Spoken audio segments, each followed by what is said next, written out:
네, 여러분. 세무회계 실무 1년차 마스터 14강 부가세 네 번째 시간 시작하도록 하겠습니다. 여러분, 이번 시간에는요, 우리 부가세의 예정신고와 확정신고에 대해서 한번 이해하는 시간 갖도록 하고요. 그럼으로써 자연스럽게 부가세 신고서를 최종적으로 마감하는 과정까지 거쳐볼 건데요. 부가세 신고서를 최종적으로 검토하기 위해서는 홈택스 자료와 함께 비교를 해야 되는데요. 어디서 어떤 것과 비교를 해야 되는지 그런 부분 한번 설명해드리고요. 그리고 나서 우리 사업자 중에 간이가세자도 있죠. 간이가세자는 부가세 신고 어떤 식으로 하는지 그 차이점에 대해서 한번 알아보도록 하겠습니다. 우리가 저번 시간까지 해서 부가세 신고서를 여기까지 작성을 해봤어요. 물론 이 외에도 하지 못한 것들, 뭐 예를 들면 영세율이라든지 뭐 대손색 이런 것들은 아직 우리 1년차 경력으로서는 다루지 않을 내용이라서 이번 강의에서는 제외를 하고 일단 여기까지 보도록 하겠습니다. 그래서 여기까지 입력은 마쳤는데요. 이 밑에까지 한번 보기로 했었죠. 이 중에서 우리 1년차 분들께서 꼭 알아야 되는 거 여기 예정신고 관련된 이 부분 알려드리도록 하겠습니다. 여기 같은 경우는 지금 이미 입력이 되어 있는 상태인데요. 보시면 예정고지세액이라고 이 금액이 입력이 되어 있죠. 부가세 신고에 대해서 알고 계시겠지만 부가세가 원래 1월에서 6월까지 신고를 하죠.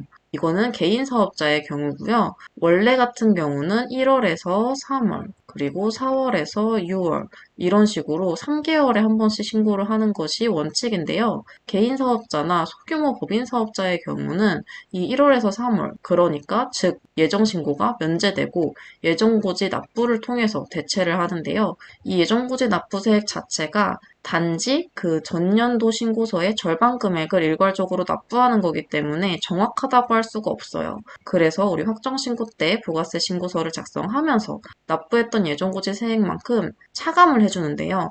그러기 위해서는 우리가 예정고지세액을 납부했던 게 있다라고 하면은 확정신고서에 반영을 해줘야겠죠. 그래서 우리 여기까지 작성했다고 해서 바로 마감하시면 안 되고 예정고지세액을 납부했는지 먼저 조회를 해야 되는데요. 이거 조회하는 곳이 어디냐면요. 홈택스 들어가셔서 세무대리인 공통에 있는 이 부가가치세 예정고지세액 조회라고 있습니다. 여기에 들어가셔서 해당하시는 사업자 하나만 입력을 해줍니다. 여기 보시면 사업자 번호에도 빨간색 나와 있고 주민번호에도 빨간색 나와 있고 성명도 빨간색 나와 있는데요. 우리 사업자 번호 하나만 입력을 해주시면 되세요. 조회를 해주시면 이런 식으로 해당 과세 기간, 어떠한 과세 기간에 예정고지가 얼마가 부과됐는지 표시가 됩니다. 그러면은 이 금액 자체를 이쪽에 반영을 해주시면 되는 거예요. 부가세 예정고지를 납부하지 않았다고 하더라도 이쪽에 반영을 해주셔야 되는데요. 이 내용에 대해서 한 번 더 설명을 드리자면 분명히 대표님들께서 이렇게 얘기하시는 분들 있으실 거예요. 바로 예정고지 납부 안 하고 그냥 확정신고 때 한 번 내면 안 되나요? 이렇게 여쭤보시는 분들 굉장히 많을 건데요.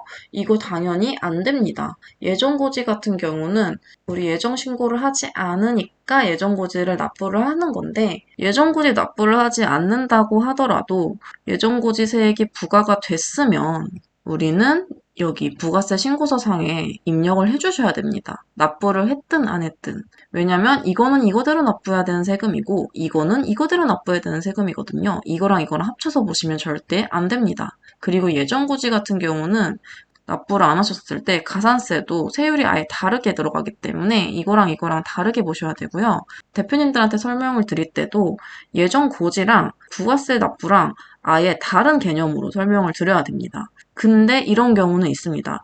예정고지 자체가 원래 직전 분기 부가세 신고의 절반 금액, 그러니까 우리가 냈던 세금의 절반 금액을 임의로 그냥 납부를 하는 거예요. 그렇기 때문에 그 바로 직전 분기 때 납부한 세금이 없으면 예정고지도 부과되지 않습니다. 그런데 이런 경우가 있겠죠. 저번 분기 때 매출, 그러니까 장사가 잘 돼서 예정고지를 이만큼 400만 원 정도 냈는데 이번 분기 때는 장사가 잘 안 돼가지고 사실 납부해야 될 세액이 이만큼이 안 될 것 같아요. 이거보다 훨씬 적을 것 같아요. 그럼 예정고지 납부하는 게 좀 부담이 되실 수 있잖아요. 그럴 경우를 대비해서 법으로 예정고지 자체를 아예 납부 안 할 수는 없지만 예정고지를 납부하지 않는 대신에 예정신고로 대체할 수 있는 경우가 있습니다. 그 경우가 바로 직전 분기 대비 매출이 또는 납부할 세액이 3분의 1 미만으로 줄어들었을 경우에는 예정고지 부과된 거를 무시하고 대신에 법인사업자 예정신고 하듯이 예정신고를 통해서 예정고지 납부를 대체할 수 있습니다. 이 부분만 설명해 주시면 될 것 같아요. 이것도 세무대리인인 우리가 확실하게 이해를 하고 있어야겠죠. 이렇게 진행을 해주시면 됩니다. 그리고 하나 더 말씀드릴 게 있습니다. 우리 예정고지라고 여기다 입력을 했죠. 근데 바로 위에 비슷한 말이 하나 있어요. 예정신고 미환급세액? 이게 뭘까요? 이거 같은 경우는 예정신고를 했을 때 환급이 나왔어요. 그 말이 무엇이냐? 법인사업자는 예정신고를 하잖아요. 법인사업자가 1월에서 3월까지 예정신고를 했는데 환급액이 약 50만 원이 나왔다고 가정을 할게요. 근데 예정신고의 경우에는 환급이라는 개념이 없습니다. 그렇기 때문에 예정신고 때 환급 50만 원으로 부가세 신고를 했다고 하더라도 4월이나 5월에 환급이 되는 게 아니라 확정신고할 때 예정신고 미환급세액에 이만큼을 추가를 해주는 거예요. 그래서 납부해야 될 세금이 120만 원이면 이 50만 원을 제외하고 70만 원만 납부를 하게 되는 그런 구조입니다. 예정 같은 경우는 진짜 확정이 아니기 때문에 예정신고 때 나온 세금이 있다고 하더라도 확정신고까지 지나간 후에 만약에 예정신고 환급세액이 있는 경우에 납부해야 될 세금이 더 적으면 그만큼 다시 환급이 되겠죠. 이런 식으로 확정 때 정산을 하는 과정을 거치고 있으니까요. 법인 사업자나 뭐 예정 신고를 했던 사업자한테 환급이 나왔다고 하더라도 환급이 당장 나온다라고 말씀드리면 절대 안 되겠죠. 이 부분 세무대리인이 확실히 인지를 하고 예정 신고 같은 경우는 환급이 되지 않고 확정 신고 때 그만큼 포함돼서 납부할 세액에서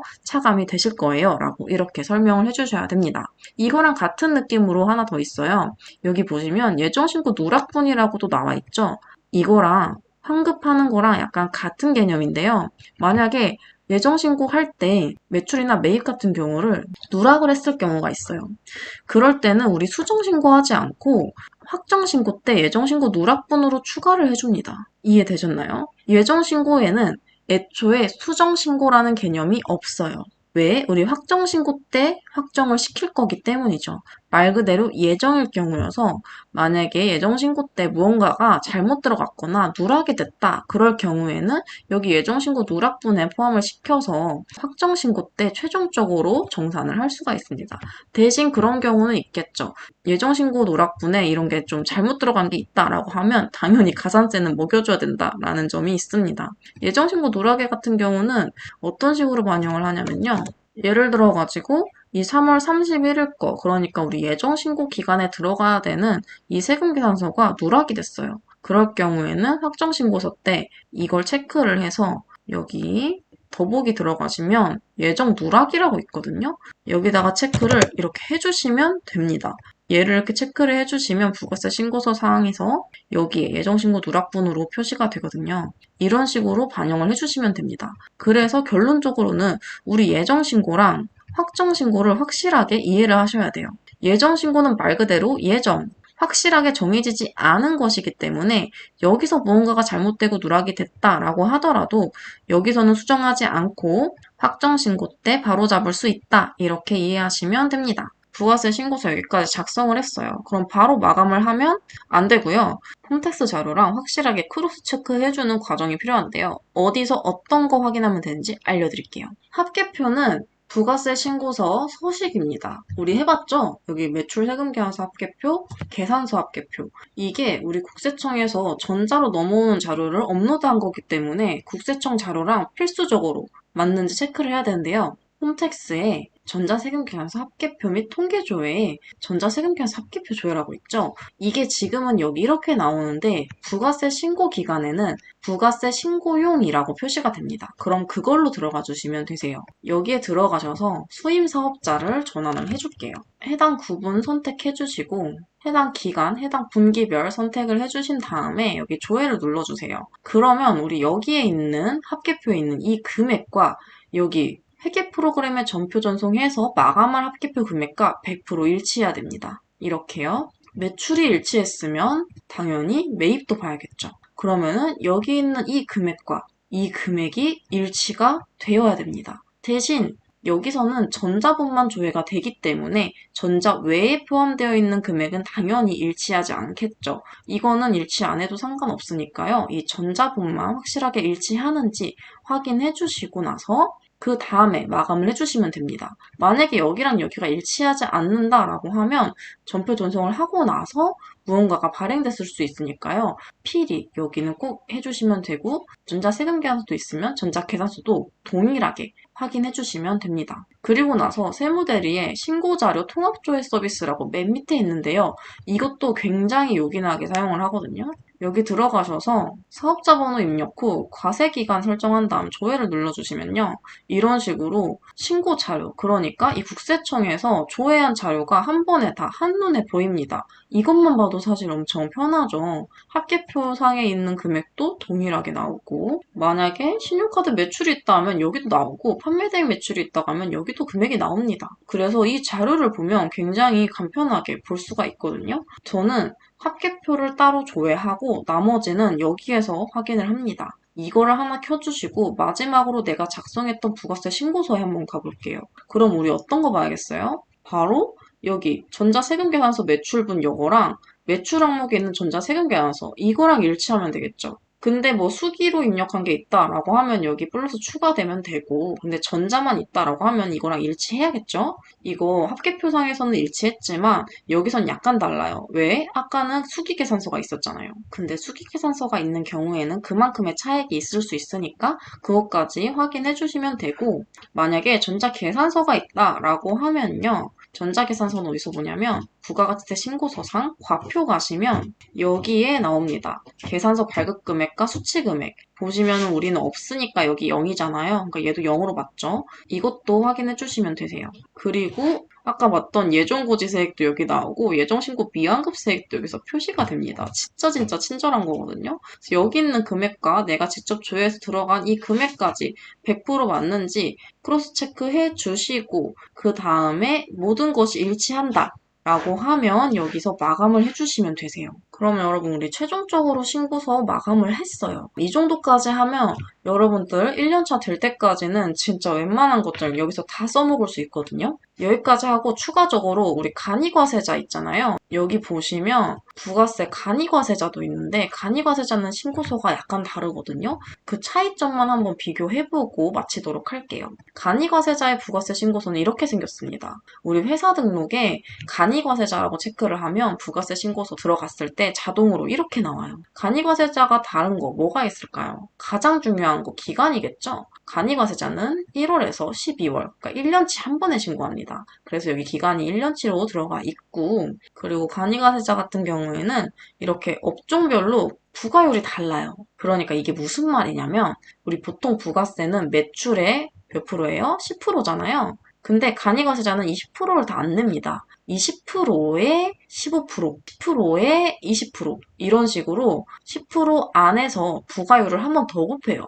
업종별로 다른 부가율을요. 그걸 어떤 식으로 하냐면 이렇게 여기 15라고 가로치고 나와 있죠. 이게 부가율이 15%라는 거예요. 그러니까 부가세 10%에 15%만 낸다라는 거죠. 그 업종이 여기 이렇게 1, 2, 3, 4번 나열되어 있고 20%면 여기 밑에 이렇게 나열되어 있고 그 밑에는 25%, 그 밑에는 30%, 그리고 제일 높은 40%까지 있습니다. 그래서 이 해당 업종이 어떤 것에 포함이 되어 있는지, 해당하는지는 이 사업장의 업종 코드 보고 잘 판단을 하셔서 매출 자체를 아무데나 입력하는 게 아니고 해당되는 이 세율란에다가 입력을 하시면 돼요. 그래서 여기서 불러오기 한다고 해서 이대로 마감하시면 안 됩니다. 간이과세자 같은 경우는 여기 있는 것들 중에서 내가 직접 선택을 해서 이 금액만큼 입력을 해줘야 된다. 그리고 입력한다고 해서 끝나는 게 아니고요.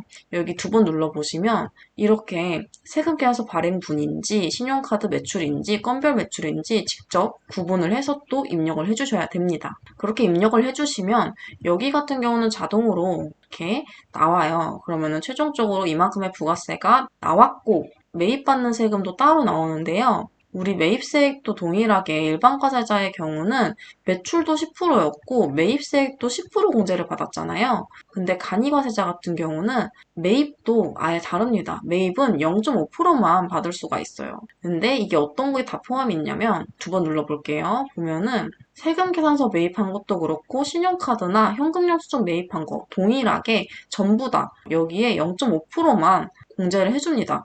납부하는 부가율 자체가 낮잖아요. 10%다 납부를 안 하시니까.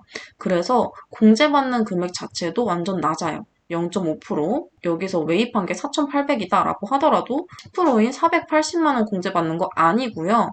우리는 0.5%만 공제받는다. 이거 같은 경우는 전표 전송하면 자동으로 불러와지거든요. 여기는 우리가 손댈 필요가 없어요. 이것도 자동으로 계산이 됩니다. 그리고 나서 이 발행세액 공제 있죠. 신용카드 발행세액 공제는 일반 과세자랑 동일합니다.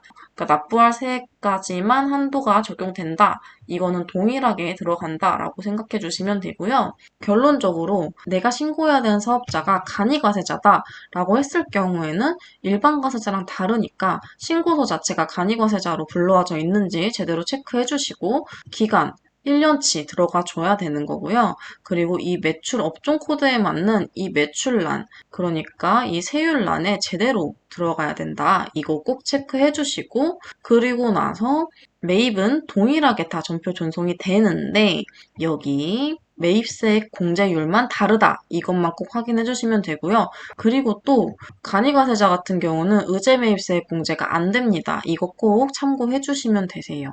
나머지는 전부 다 동일하다. 그리고 간이과세자 같은 경우는 보시면 여기 신기하죠? 차가감 납부할 세액이 있고 실제 납부할 세액이라고 두 가지가 표시가 되는데요. 연간 4,800만 원 미만의 매출을 발생한다. 그럴 경우에는 납부세액이 나와도 납부 자체가 면제되기 때문에 이렇게 두 가지로 나눠져서 나옵니다. 여기 같은 경우는 매출이 지금 벌써 1억 넘었잖아요. 만약에 여기 매출이 뭐 4,600이다.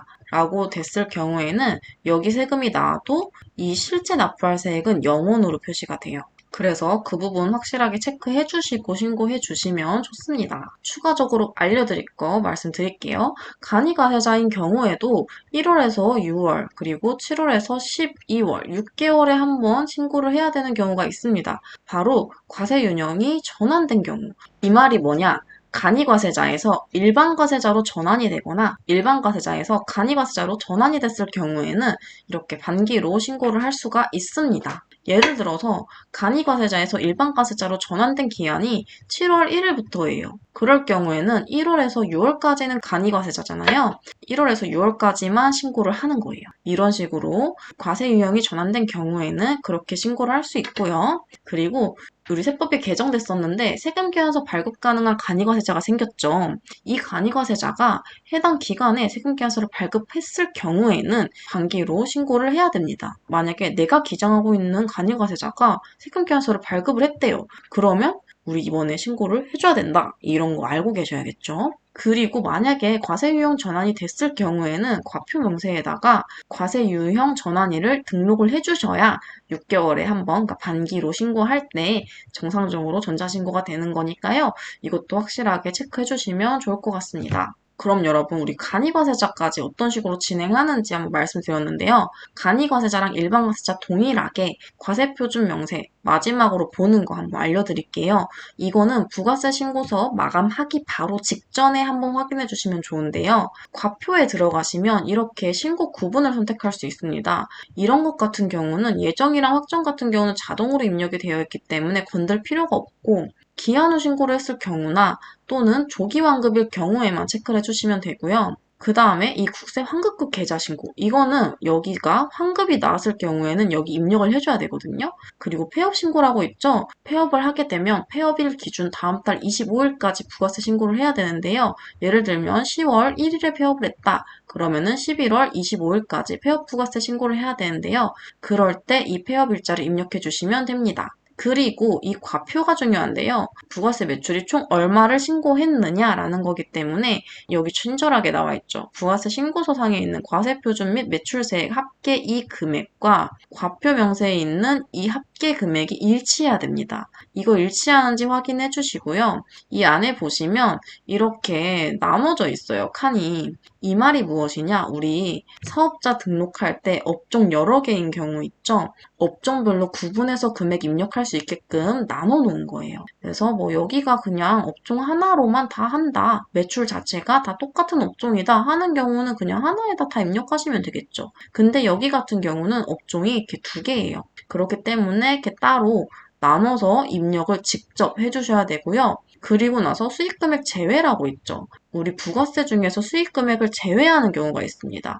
예를 들면 자산을 매각했을 경우 이거는 우리 수익금액으로 안 봐요. 그러니까 영업 외 수익이라고 보는 거죠. 영업외 수익의 경우 자산 매각 플러스 뭐 간주 임대료 등 여러 가지 다양한 사유들이 있는데요. 그런 경우에 해당하는 매출이 발생했을 경우에는 이렇게 수익금액 제외 칸에 따로 입력을 해주시면 되고요. 수익금액 제외까지 해서 이 전체 금액이 여기 부가세 신고서상에 있는 매출과세표준 합계랑 일치해야 마감하고 전자신고할 때 오류가 나지 않습니다. 그리고 이 밑에 면세 수익금액 있죠? 만약에 이 부가세 신고하는 업체가 면세 매출이 있다라고 하면 여기에 동일하게 입력을 해주시면 됩니다. 면세도 똑같아요. 업종이 여러 개일 경우는 여기서 찢어서 입력해 주시면 되고 수익금액 제외해야 하는 경우가 있다라고 하면 여기서 또 입력해 주시면 됩니다. 그래서 우리 과세표준도 마지막으로 꼭 보고 신고를 해주셔야 되세요. 자, 그럼 여러분, 우리 부가세 진짜 마감까지 들어갔는데요. 이 정도만 하면 웬만한 업종들에 대해서는 부가세 신고서 표면적인 건 다 작성할 수 있게끔 배워보았는데요.